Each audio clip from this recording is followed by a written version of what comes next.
Talent hits a target no one else can hit. Genius hits a target no one else can see. All truth passes through 3 stages. First, it is ridiculed.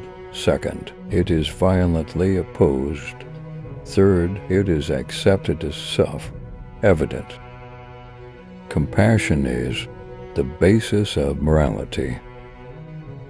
A man can be himself only so long as he is alone, and if he does not love solitude, he will not love freedom, for it is only when he is alone that he is really free. Happiness consists in frequent repetition of pleasure. Mostly it is loss which teaches us about the worth of things. Every man takes the limits of his own field of vision for the limits of the world. Compassion for animals is intimately associated with goodness of character, and it may be confidently asserted that he who is cruel to animals cannot be a good man. The person who writes for fools is always sure of a large audience.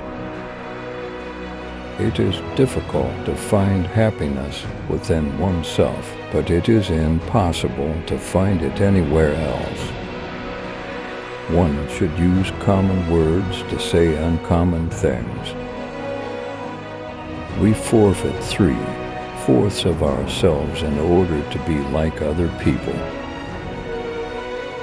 Thus, the task is not so much to see what no one yet has seen, but to think what nobody yet has thought about that which everybody sees.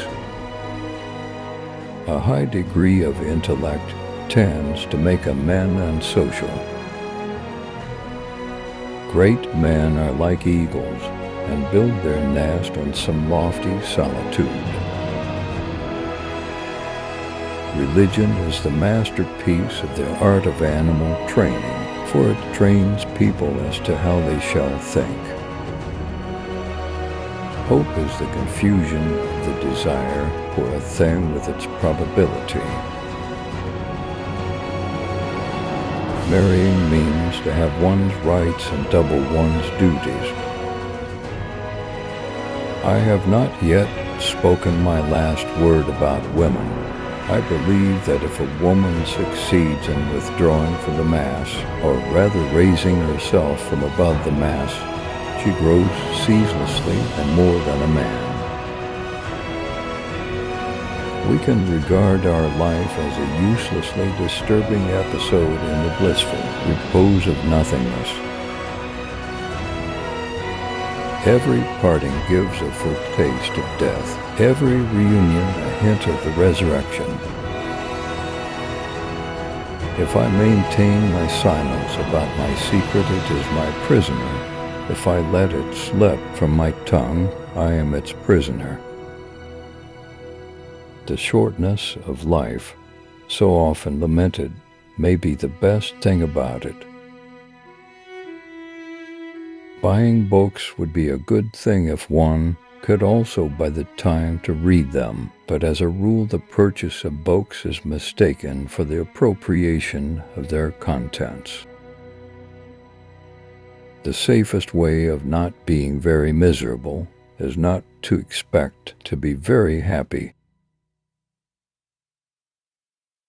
Almost all of our sorrows spring out of our relations with other people. There is no more mistaken path to happiness than worldliness.